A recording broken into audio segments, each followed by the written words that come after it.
So I think for most of our listeners, having heard your backstory, your list of accomplishments at this point seem unreal to them. Right. Obviously, going through ultramarathon running, logging the miles you've logged, the chin-ups, everything that you've done physically, right. When most people hear it, they're like, well, that's impossible. That was my first thought. My first exposure to you was your interview with Joe Rogan. Right. And I'm watching it, and I'm sitting there like, this guy cannot be for real. There's no fucking way. And of course, I'm instantly on Wikipedia, and I'm like, holy shit. Right. There's video footage. Okay, so now I'm just going to shut my mouth, and I'm going to listen to what this guy has to say, because obviously my mind is blown out of the gate. And I also wanted to start just by saying that, you know, that all of us in life hear things, right. read things, and see things that instantly change our perception of things from that point on. Right. And it's rare that we ever get to give thanks to those sources. Right.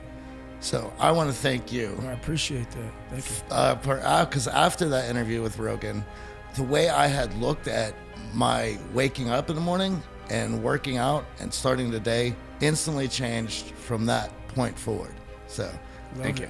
Love it. And that mantra of whatever you don't like doing, do it. Right. Love it. Do something you fucking hate every day. True thing. Is jarring for most people to hear. Yes. Because most of us seek out our comfort zone. Mm-hmm.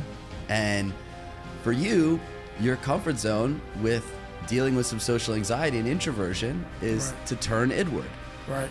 So how have you been able to rebuild yourself? Because one of the mantras we hear in your videos is, I built this motherfucker. Right.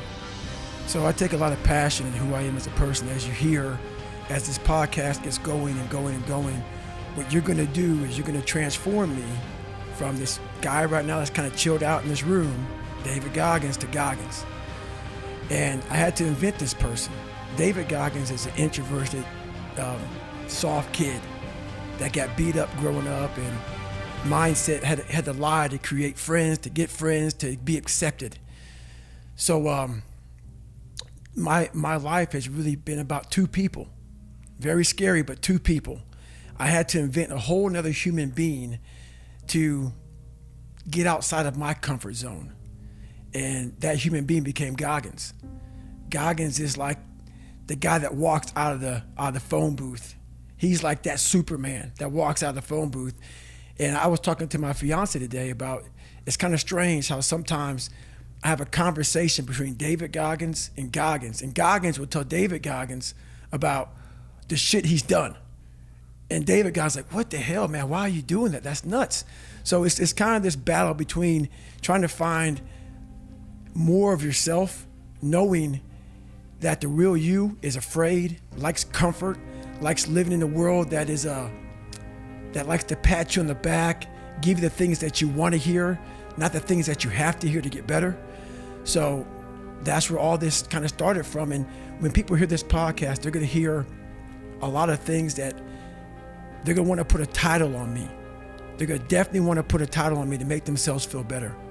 I asked them during this podcast, do not do that. Do not look at what you're going to hear. Put a title on me, because basically what you're doing is you're giving yourself a get out of jail free card. Exactly. That's all you're doing. So all you're doing is saying, this guy was some super freak. He found some super thing in his brain that was locked up. He unleashed it and became this guy. It's a fucking lie. Because every day I wake up, I dread the day.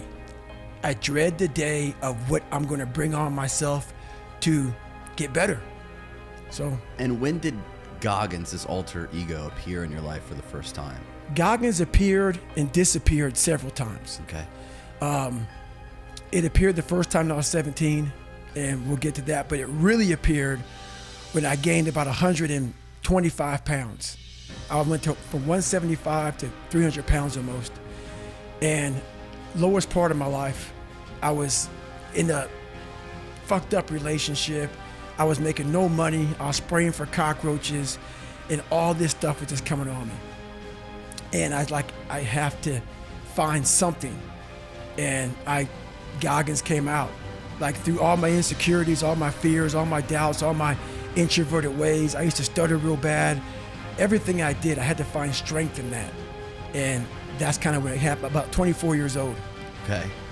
And the story, if I recall correctly, is walking in to try to become a Navy SEAL into a recruiter's office and basically getting laughed out of the office.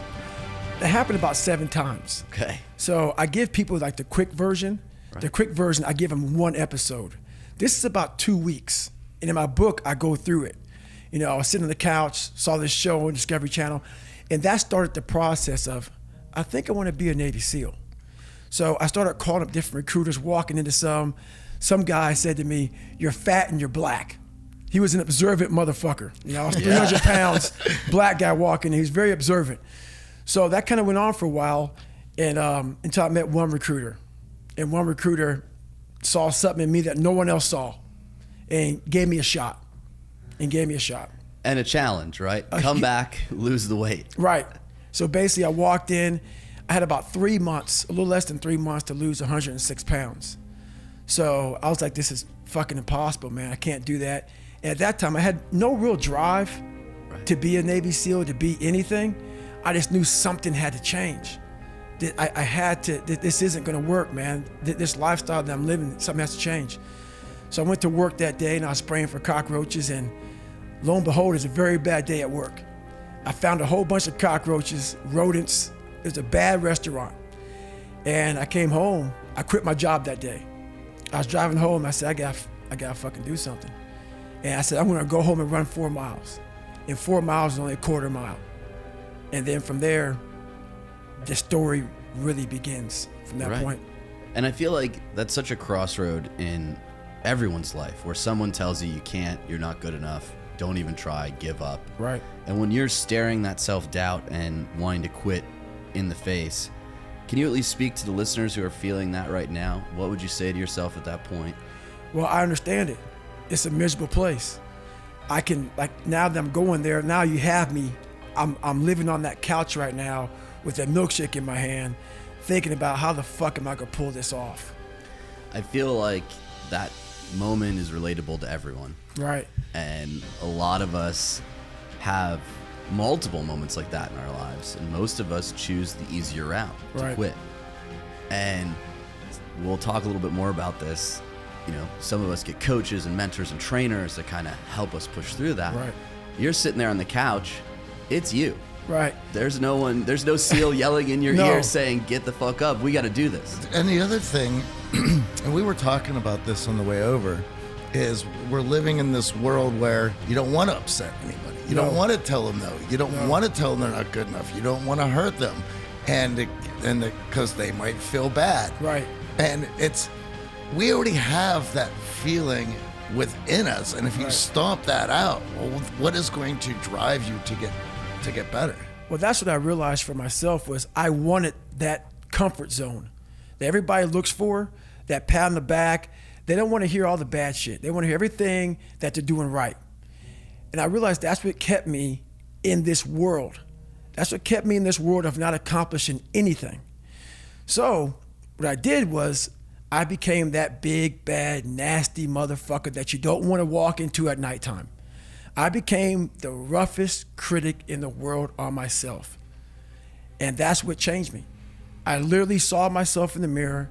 I saw the truth versus saying, you know, my dad did this to me from beating me. Kids in school from calling me nigger did this to me. My life did this to me. My fucked up, broken foundation did this to me. I took that and said, you know what? Well, some people may help this happen, but now I have to own this. No one's gonna come back to save me. No one's gonna come back on this fucking couch and say, hey, it's okay. You're gonna be okay. No, I'm not. I'm not gonna be okay. I had to realize I had to take a stand. I had to make a real stand. And it was painful to look at who I was, what the world and myself created. It created a very lonely, depressed, insecure man that would do anything just to have a friend. And I saw that as very pathetic. When you look at the truth, it becomes very ugly and pathetic. So you lose the weight, You show back up at the recruiter's office. Right. He's got to be surprised all hell. Did he even recognize you? Well, what happened was, in the real story, how that happens is, I would call this guy up at almost every night about 10:30, 11 o'clock at night and give him an update. Wow. I said, hey man, I've lost 25 fucking pounds. Because no one knew what I was doing. Yeah. I had to have some, so I'm really good at creating an enemy. I'm really good at creating something that I'm against. And I'm also good at, if you ever tell me something that I cannot do, I'm gonna let you know that I'm doing it. Right. Somehow you're gonna fucking know, one way or another, that I'm doing it. It may not be like in your face. I may make sure that I run across the daggone world, so then it's on the news, and you turn the news on and say, how the hell did he do that? I'm gonna do something that you know I'm here. I'm here. So every time I lose like a big significant amount of weight, I call that recruiter up and say, hey man, I'm here. I'm here. And before I knew it, man, this guy became almost like my best friend at that time, because I started actually changing his life. He started seeing, wow, man, like, I'm glad I took a shot on this guy. Right. And not only did I lose weight, I had to go back and take the ASVAB test again. It's like a watered down SAT a couple more times just to get in the Navy SEAL. So it was a big process. So that 3 months was packed full of like failures, depression, even more. But what I found out in that whole 3 months, I lived a lifetime. In that 3 months, I started realizing if I can flip these insecurities upside down, if I can flip this fear, if I can flip all this shit that made me this depressed, insecure guy, if I can flip it and make it work for me versus against me, I started seeing the power in failure, the power in insecurity, the power in self-doubt. Because I looked at everybody, it may not be true, but that's how I looked at everybody, as being way above me.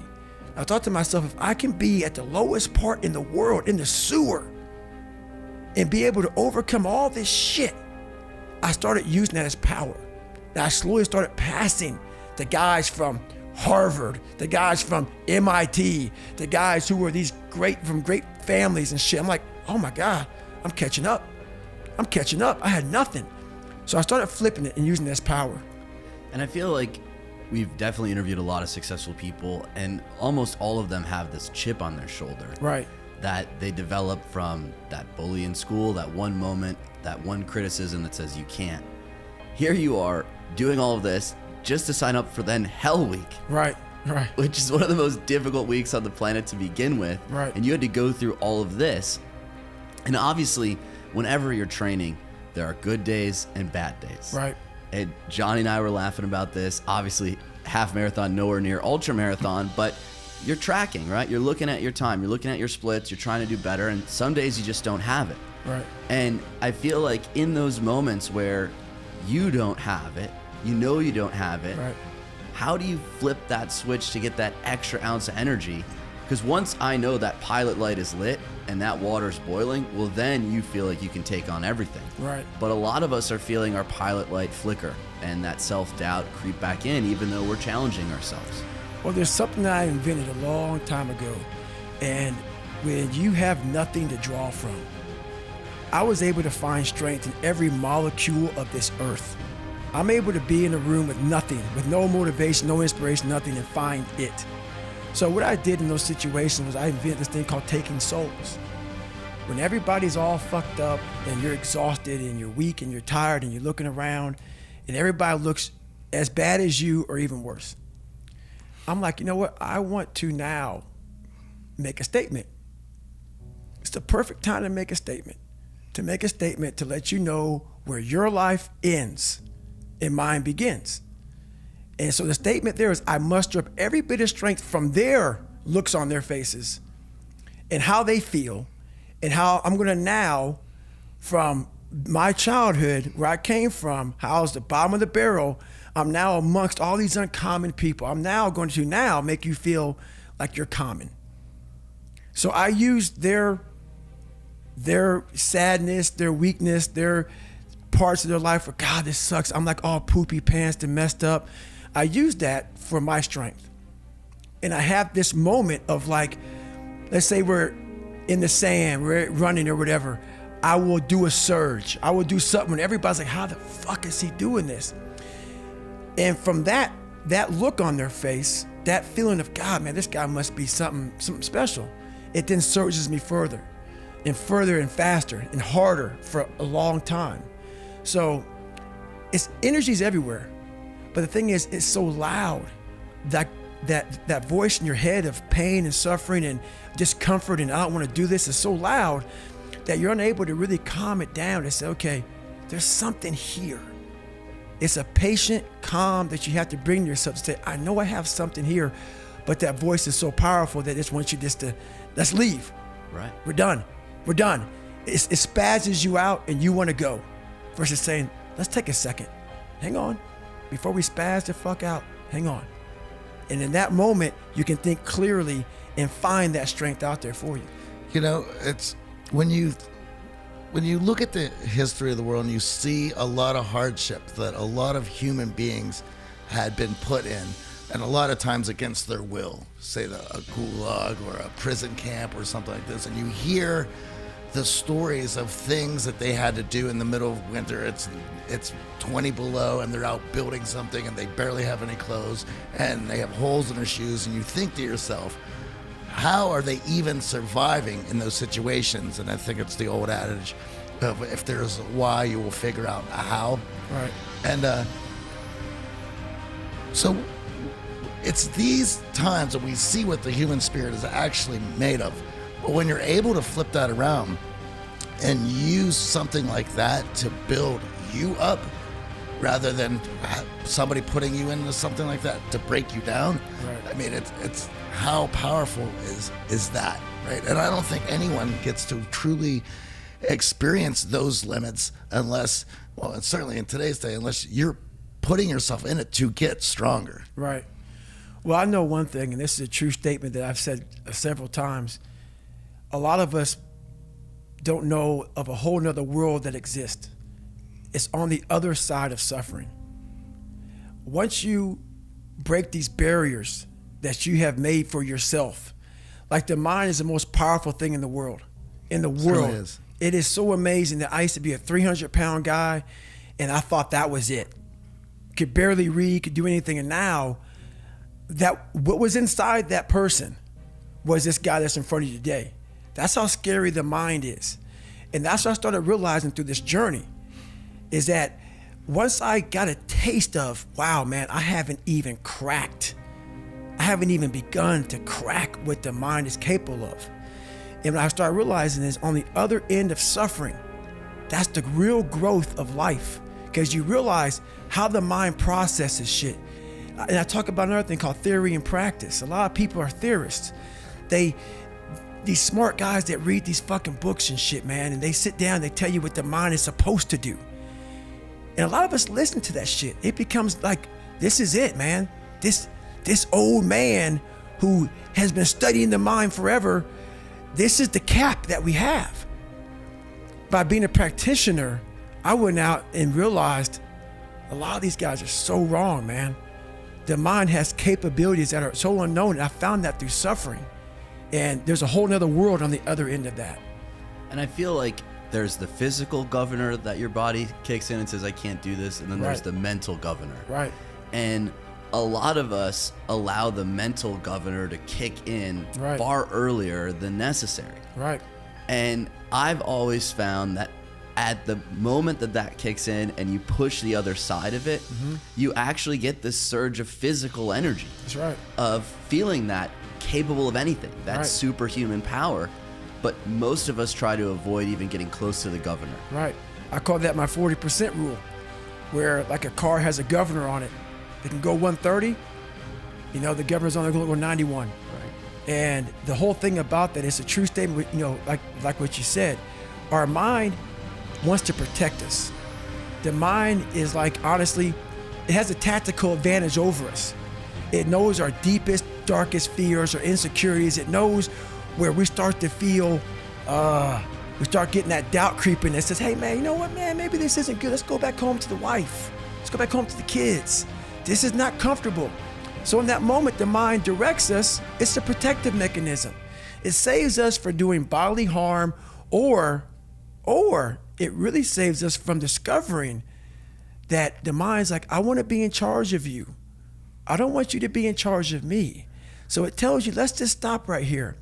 But once you start breaking through that barrier and start breaking down that governor that you've put in your mind, because we forget we are in control of our mind. We believe it's the other way around.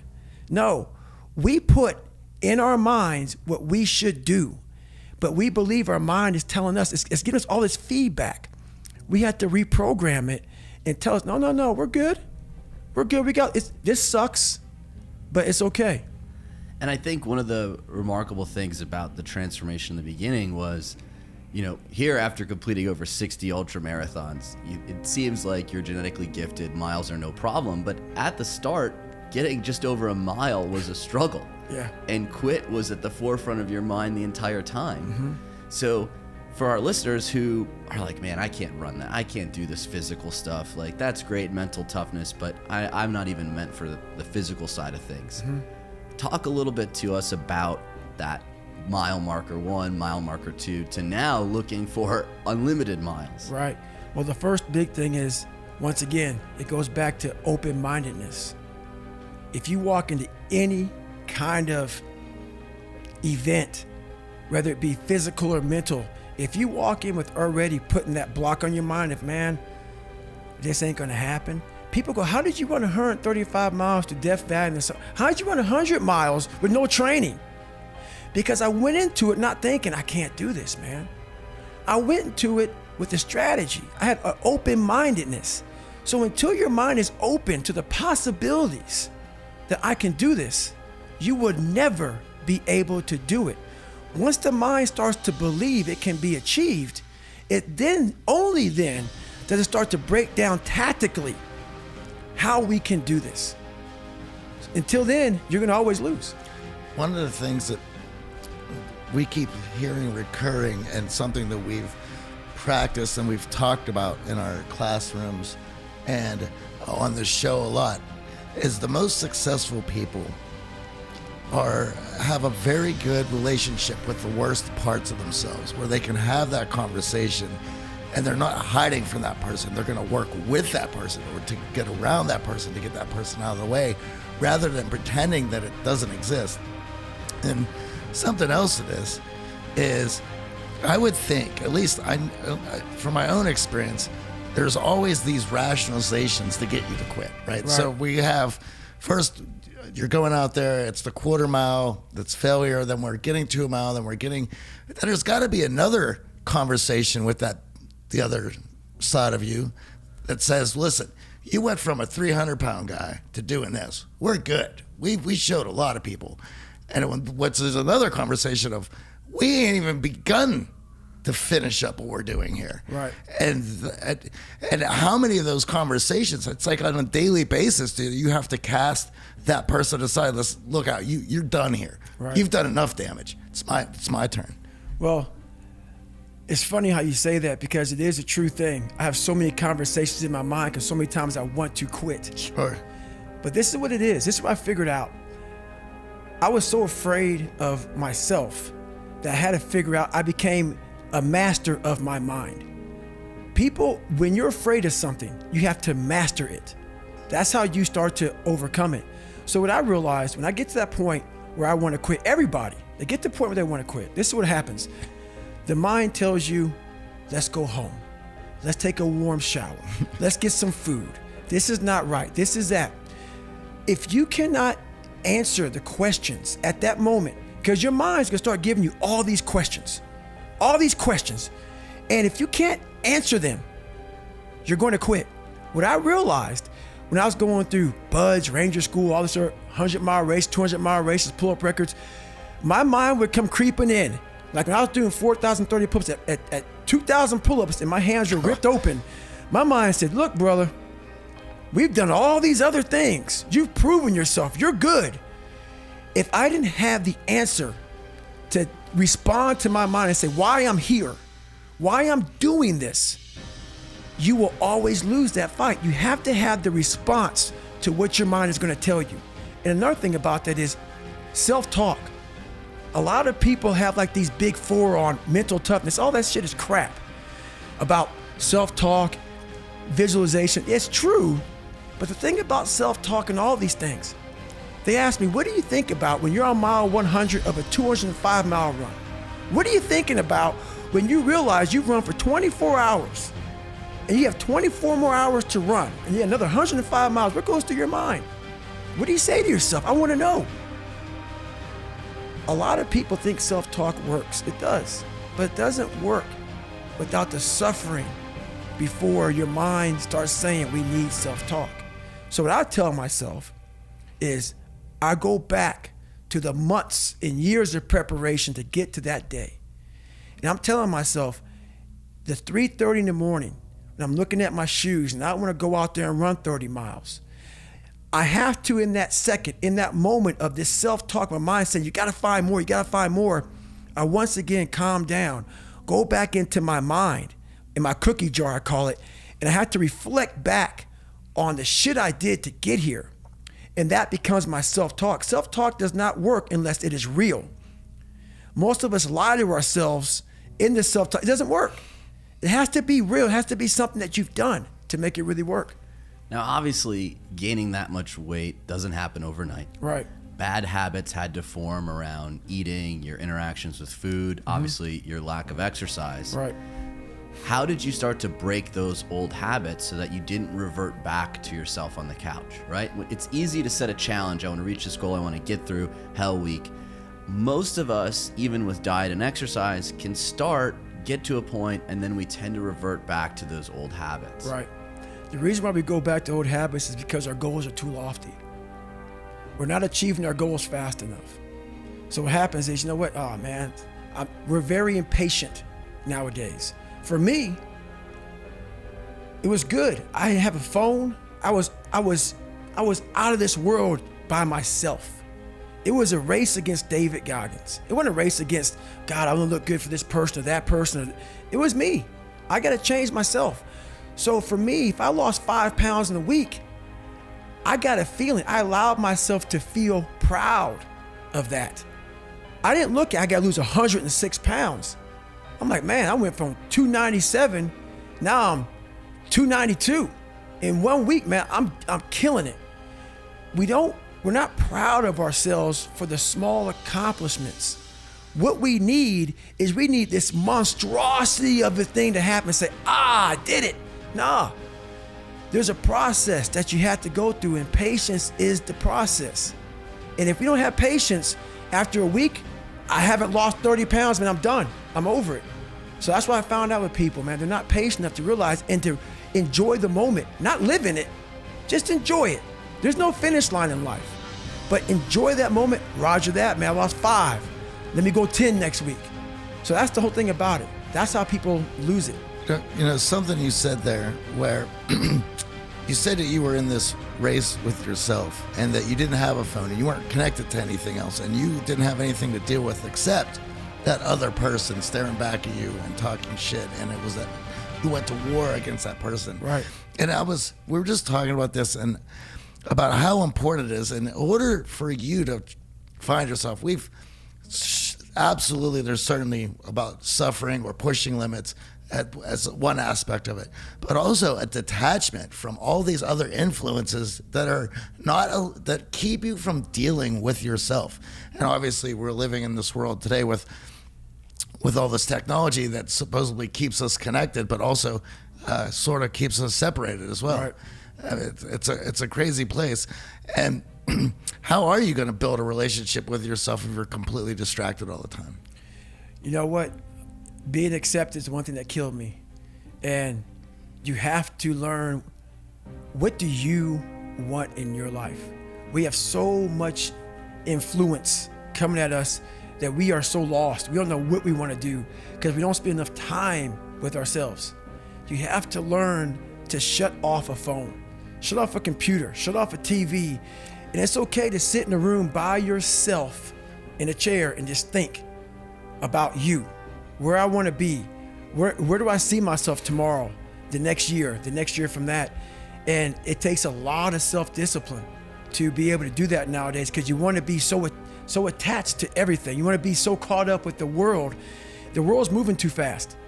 The world's moving so fast that you're trying to keep up to the point where you lose yourself in the world. So you have to take that time and go to that dark place in your mind and discover who you are. Was there a time in your past where you realized that you've overcome your old self and really truly felt transformed? Or do you feel like it's an endless process that you're still building towards? It's an endless process. Endless process.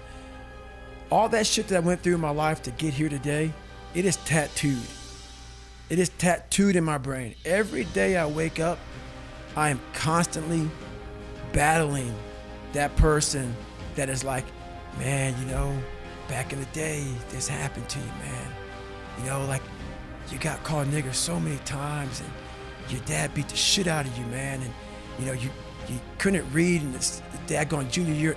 All these things start to creep up, even now where you're at today. Every day, you're having to constantly battle. It's not as bad as it used to be by any means, but that person's still there. That person always lives. And that's the point about, you have to continue to always challenge yourself every day. And celebrating those small wins along the way, right? Those small incremental steps also are that fuel. Yes. So you have the suffering, you have the past that you're running from, and you have these small moments where, hey, I went 1.3 miles today. Right. 2 days ago, I was sitting on the couch and not even putting on shoes to go out. Right. What are those small victories for you today, sitting the other side here, right? Because now the feats of strength and physical are just incredible. They're right. Literally, the listeners are going to be going on YouTube, watching this to see it for themselves. Well, now there are really no small victories now for me, because what happens is, once you transform yourself, and even though I'm not running from myself, I'm constantly facing myself. I'm constantly battling myself. I'm not running from them anymore. I used to, but now I'm constantly battling them. So now what happens is, once you get to a point in your life where you're able to be on a podcast or be on a TV show and tell everybody how fucked up you are, I will answer any question you want about me. Anything I did, anything bad, good, ugly, I will tell you. When you get to that point in your life, that's where your real journey begins. And you no longer have to have a small victory to keep you going. You now realize what your purpose in life is. And you realize all this shit's just part of it. But at first, you need all these different tactics to keep you going, because you haven't figured it out yet. Once you figure out that you're in a race amongst billions of people that live in this world, you're in a race by yourself. You have a purpose, and it's your purpose, not everybody else's purpose. It is your purpose and only your purpose, and it's your race. So then you're like, hey man, I'm doing my thing. I'm doing it to the best of my ability. What's next? There's no longer these small increments to get through life, because once you figure out why you're here, it just becomes a process. You know, it goes with something. AJ and I were talking about this earlier, and it was the video of you getting the award from the VFW was posted, and obviously it choked me up. I'm sure it choked AJ up.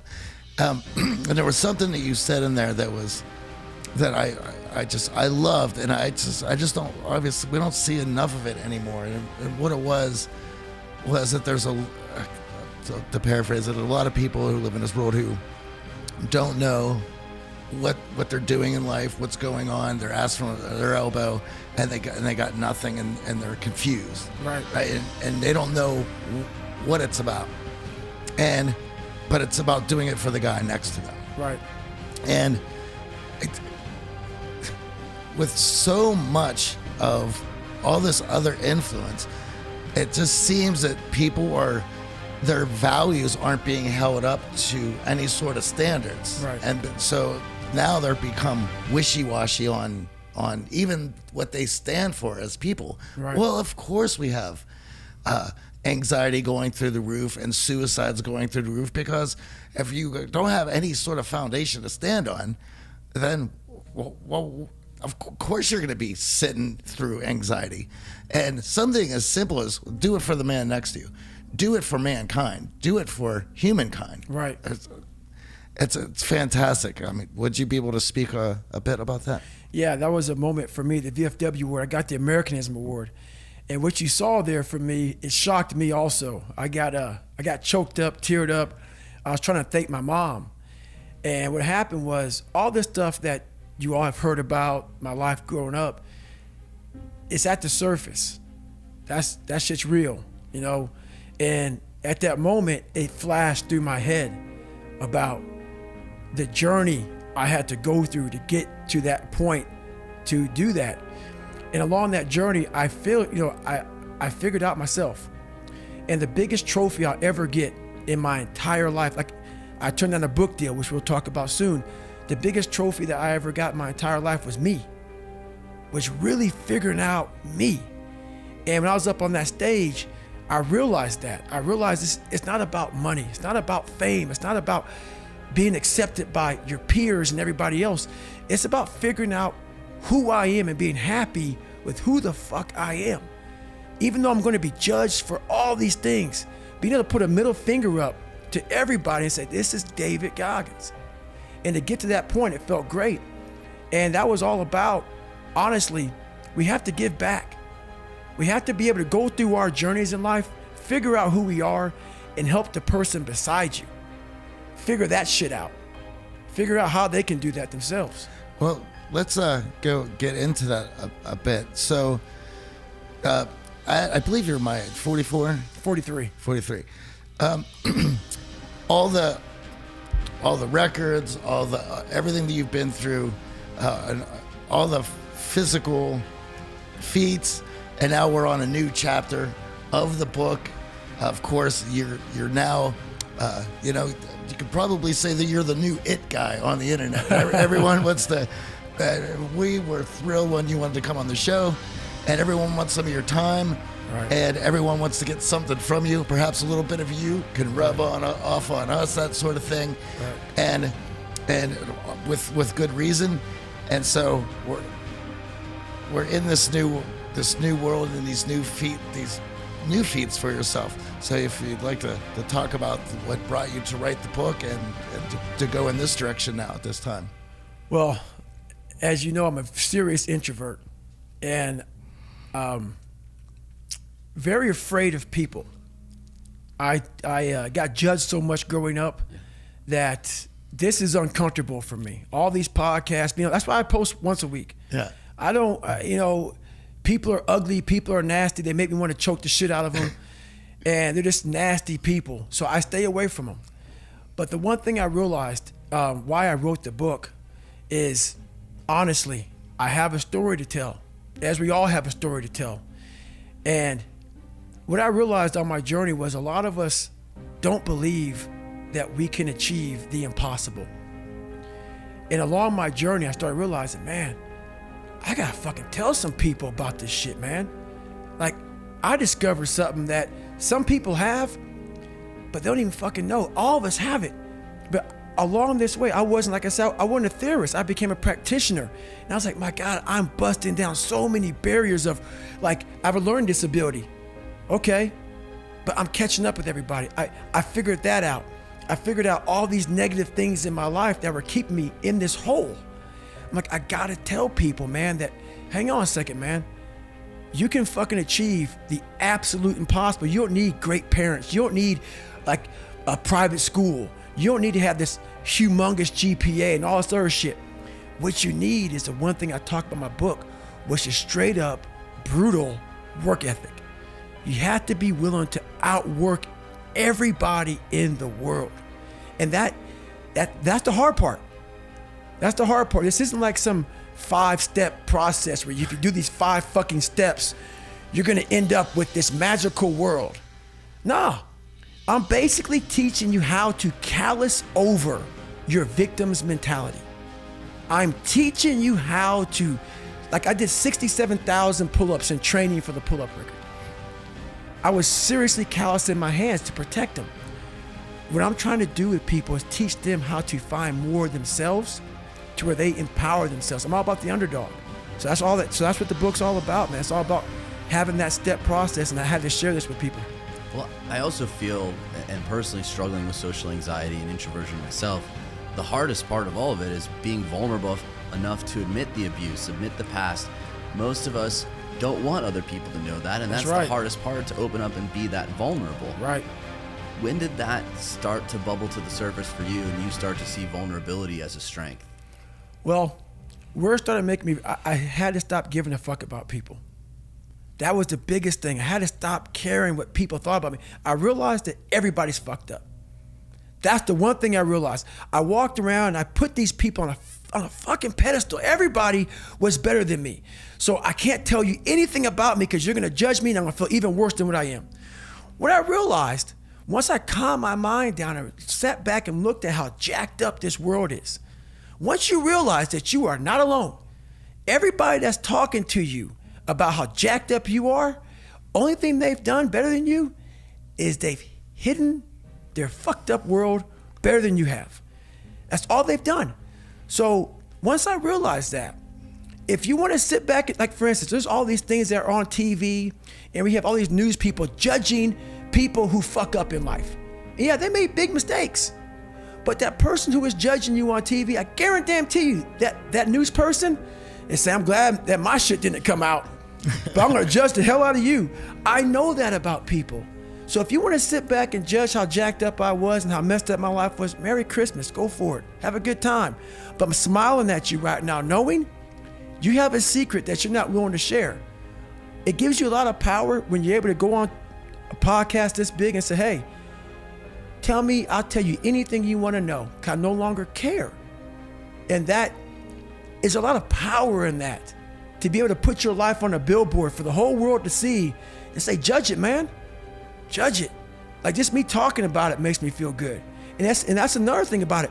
When you are willing to talk about how jacked up you are, the strength, that big rock that you carry, it just starts to come off you. It just starts to come off. That's why I do it so often. I'm like, hey man, I'll tell you anything you want to know. I'm tired of being afraid. I'm tired of not telling you shit. I'm tired of lying about how good I'm not. You know?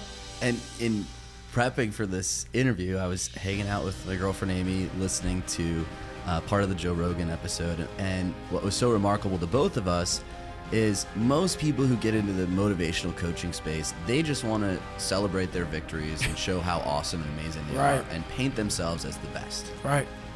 And you unabashedly admit that you're not the best long distance runner. Nope. I'm not the best guy at pull-ups, but Nope. I'm going to push myself beyond what I deem is the best. Right. And through that process, come out the other side and earn everyone's respect. The motivation when people are losing, all these people who come out here and talk about how great they are, and I see it all the time, it makes me sick, man. Get real with yourself. People cannot relate to you, man. You are unfucking relatable when you come out here and say, hey, man, I'm the baddest motherfucker to ever live. Okay, great. Well, what am I gonna learn from you? You learn from people who are willing to tell you, this is where I started from.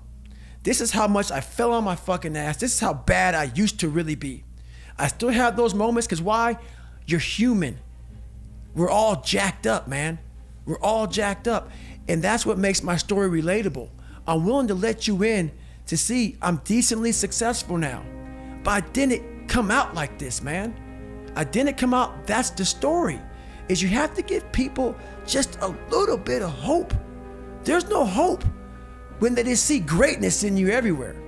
You have to be able to get yourself down to a level of check it out, man. There's hope for you.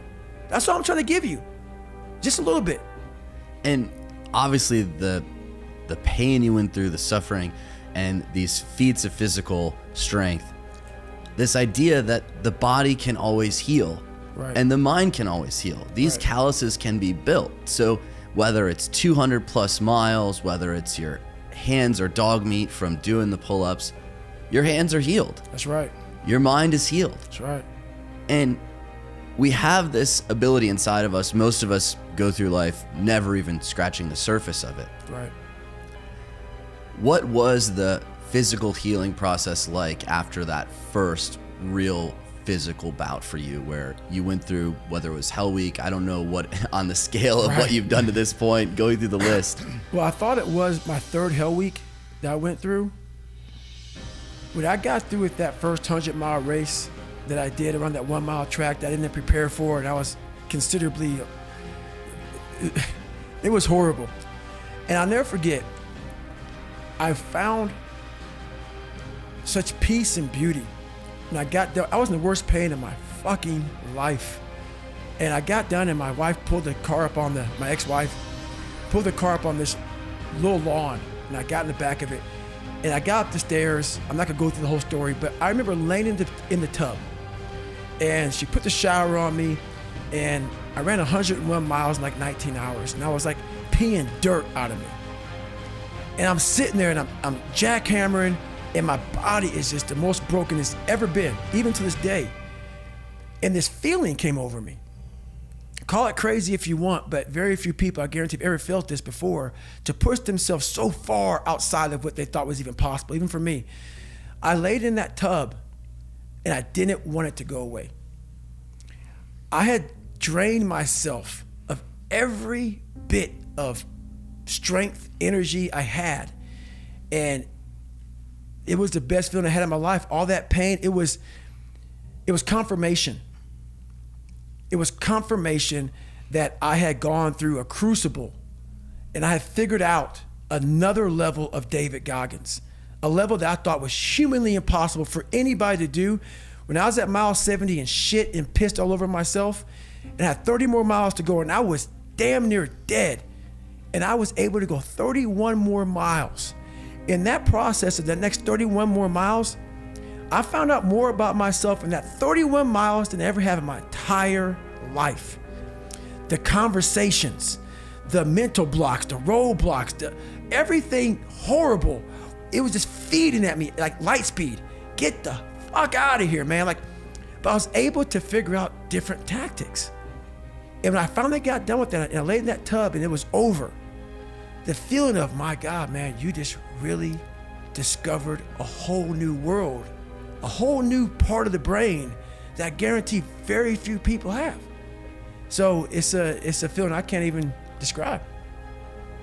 And with the success of Jesse's book, Living with the Seal, obviously fame came knocking at your door. Everyone wanted your story.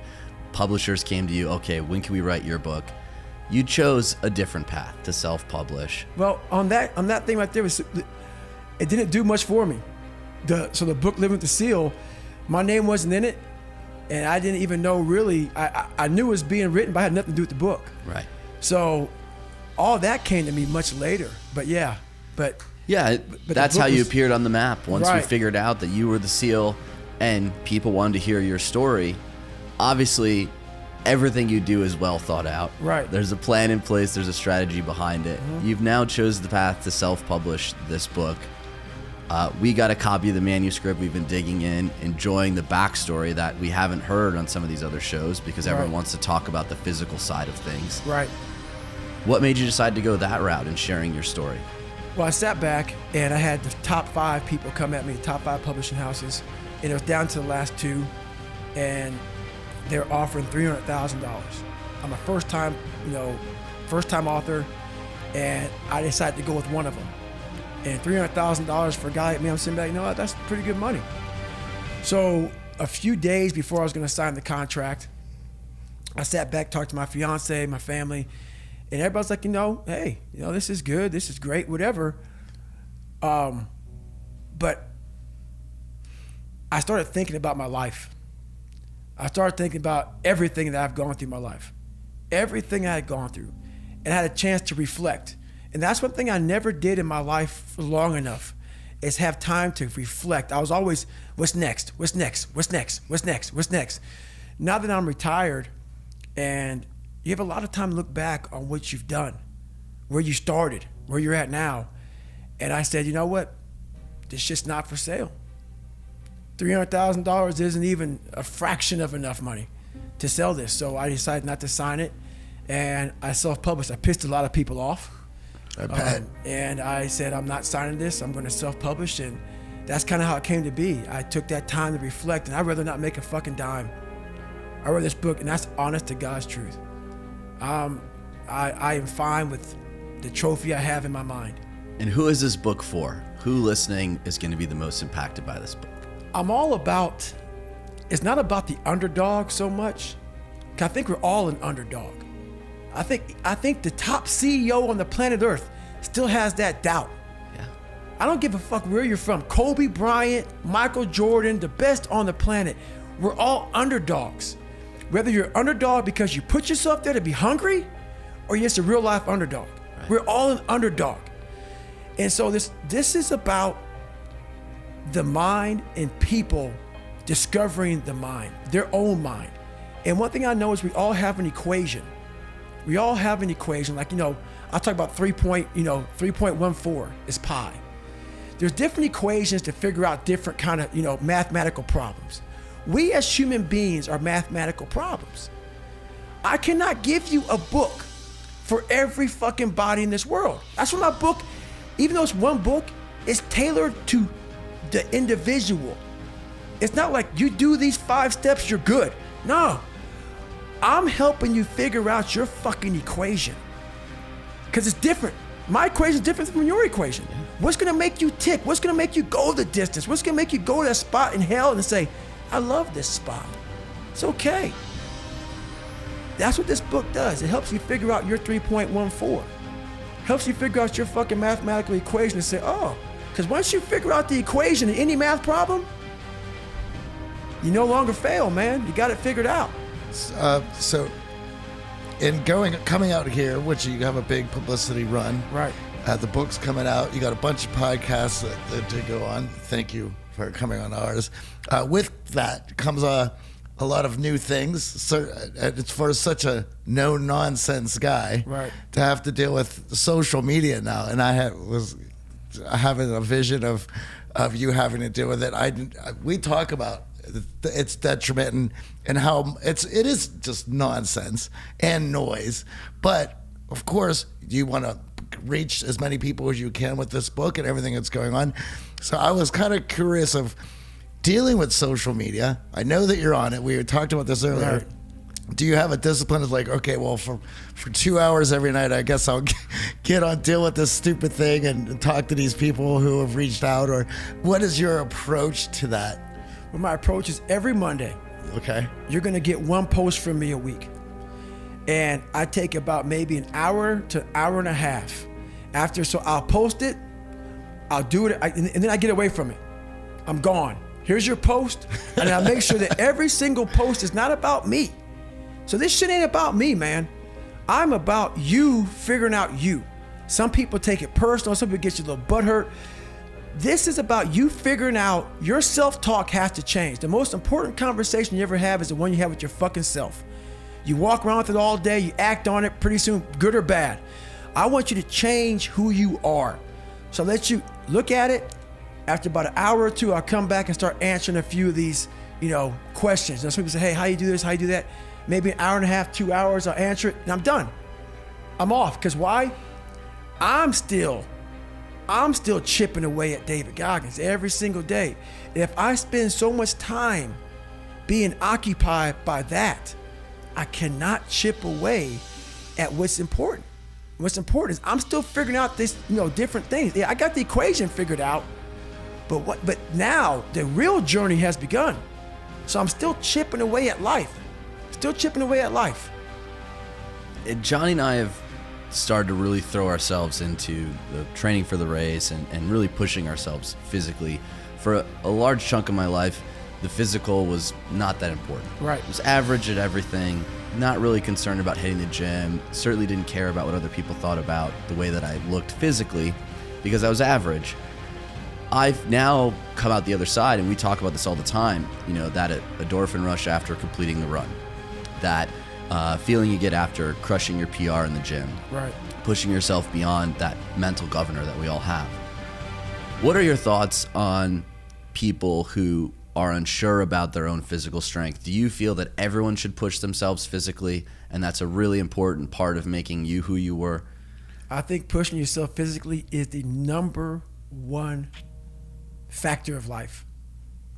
That is the true spot where you can really dive deep into. Life's about self-discipline.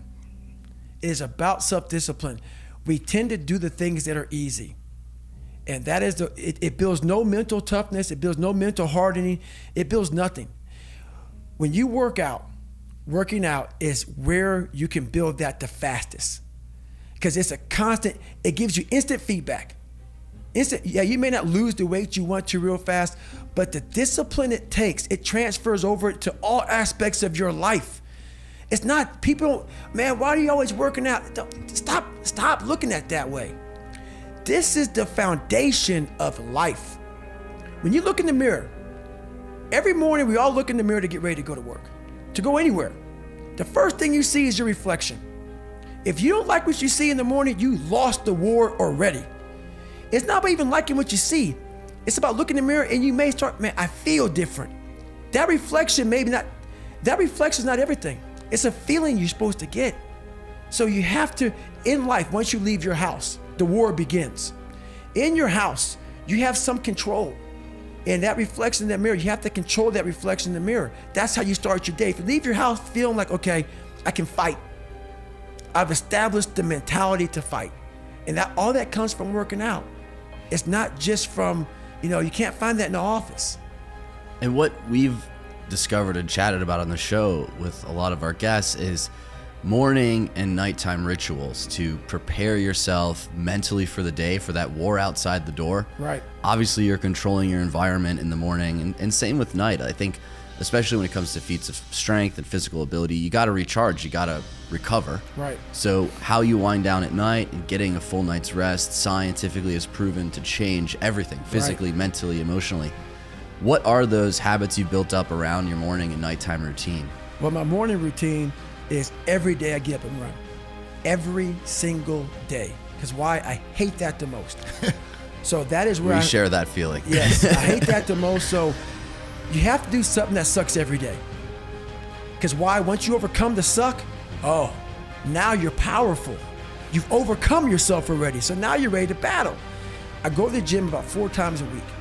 But my biggest thing I do is my nighttime routine. I stretch out anywhere from 2 to 4 hours every night for the last 5. It used to be a lot longer than that. And I talk about it in my book why I started doing this thing. But through my whole life, as you see, I was using my fight or flight muscle. I was under severe stress as a child, growing up, my job, whatever. A lot of stress. Just sitting down right now, we're all using our psoas muscle, your hip flexor muscle. And I'll give you a 2-second on that. That muscle attaches to your T12. And about 5 or 6 years ago, I got really, really sick. Doctors would give me all kind of hormones. Take this, take this, take this. And it's in the book real good, so I won't go deep into it now. But I laid back and I literally said, you know what, I'm dying. The doctors can't figure out what's wrong with me. My blood tests were coming back fine. I just said, I can't even run a block. I went from running 205 miles, I can't run a block. I'm in my bed sitting there. And I started realizing I had these humongous knots on my hip flexors and in the back of my head. And I said, I'm just done. So I started slowly stretching out because I couldn't do anything. Over a period of a couple of years, I got off this medication, that medication. I was on like 15, I was on several medications. Now I'm on one. And honestly, what I believe, no doctor has said this is what happened to you. I was literally so tight, I was cutting off blood supply in different places in my organs. The more it opened up my body. So now I went from running an 8:30 mile on a training run to now running a 7:15 to 7-minute mile on a training run at the same heart rate. And it's not because I'm trained any different. It's just because my body's opened up and it's allowing more blood flow. So every night I stretch out and it's truly, I used to be wound so fucking tight. Like I couldn't sit in this chair for this long. I'd be like, I gotta get out of here, man. We gotta go. It's totally changed my whole perspective of life. It's changed everything. So stretching out, yoga, all those things has put me in a whole different state of mind. And I'm the healthiest I've been in my entire life, mentally and physically. Now, your lovely fiance's in the room. Yes. How does this relationship balance work when you have such lofty goals for yourself? Right. Physical challenges, you want to chip away at David Goggins every day. Right. How do you two work together so that she can reach her personal goals, but then also as a couple, you guys can recharge? Well, the best thing, you got to find someone that is just like you. She has the same kind of ambition that I have. So what we're all about is, where do you want to go next? And she's like that with me, and I'm pushing her like the same way. So it can't be all about David Goggins. It can't be all about David Goggins. You have to be able to sacrifice, say, hey, okay, Jennifer, what the fuck do you want to do next? And we got to put all of our cards into that shit. So I don't believe in a lot of balance in life, because to be the best at anything in life, that scale has to be a little fucked up. Has to be. But in this situation right here, she has to know I got her back like she has my back. So it's not all about me. So we work good together that way. One of the big things that I feel a lot of us have in our lives is the doubters, especially the doubters from family members and people really close to us that we don't want to lose, but are telling us, no, you can't. Your dreams are too big. That's impossible. What the hell is wrong with you, David? Right. How do you deal with those people in your life that you still care about, right, but are like, you can't run 200 miles. What is wrong with you? You're going to kill yourself. Well, the honest answer to that question is, there's a lot of them out there, but most of them are that way for one big reason. They can't see themselves doing it. They can't see themselves doing it. It's one big reason. The other reason is, a lot of it is jealousy. When you set these humongous fucking goals and they see that you're getting at it, let's say, for instance, we have a family. Let's say we're all a big family here. All three of us, all four of us are a big family. And every fucking morning I'm getting up training for a 200-mile run. And you see me get up at 4 o'clock in the morning and all you fuckers are sleeping. And by the time I get done running my 30, I come home just getting up. How are you gonna feel about yourself? A lot of times when you're an overachiever and you have people, that's what I talk about, the mediocrity thing. A lot of our family members, a lot of our friends, they're mediocre. There's always those couple of guys who are uncommon, who want to be better. But you make that mediocre motherfucker feel like shit. Whether it's your mom, your dad, whoever. You make him feel horrible. I've been there. I'm speaking from experience. When you get somebody around you, man, who's trying to be better and you don't have the drive that they have, it's a constant reminder of how fucked up you are. You have to know that that's what it is. Anybody in your course not saying, man, get after it, brother, I'm so proud of you, they have a problem with themselves. Because all you're trying to do is achieve more. If that's a problem for somebody, you have to look at them and say, man, you really have a fucking problem with yourself, huh? It's much deeper than what you think. Right. It lies deep in your soul. How I was able to fix myself was I saw how ugly I was towards other people who were great. I was able to look back and say, man, you don't hate that motherfucker for any reason because he's great. And you're lazy. You're lazy. He makes you feel like shit every single day. That's where it comes from. You gotta know, you have to know where shit comes from to be able to solve it. You know, it's interesting about that. A lot of people talk about, you'll find out who your true friends are when you're at your lowest. That's right. You'll also find out who your true friends are when you're rising. 100%. Probably even more when you're rising. I believe so. And for the work we've been doing and the slack we've been getting from people, it's just like, well, I can't, if this is the way you're going to be, you got to go. That's right. Because I have things that I want to do. 100%. With everything that you've accomplished and you still have a lifetime to go. Right. Is there something that you want to be known for, the one thing that you want to stand out through all of these accomplishments and be remembered for? Honestly, I honestly want to be considered one of the hardest men to walk the planet Earth in the history of the world. And what I mean by hard, I'm not talking about the guy who does the most pull-ups, the most sit-ups, runs the most. Just a person who's able to overcome any adversity in front of him, to figure out a way. Hardness isn't about all this physical shit, man. Yeah, it helped me get to where I'm at. But all I was doing in the whole process, the process wasn't to be ripped. It wasn't to walk around with my shirt off. That wasn't it. I knew through the physical challenges, through the physical suffering, my mind was getting stronger. I was literally doing that for a reason. I had a weak mind. All the rest just happened to come with it. I was trying to strengthen the mind.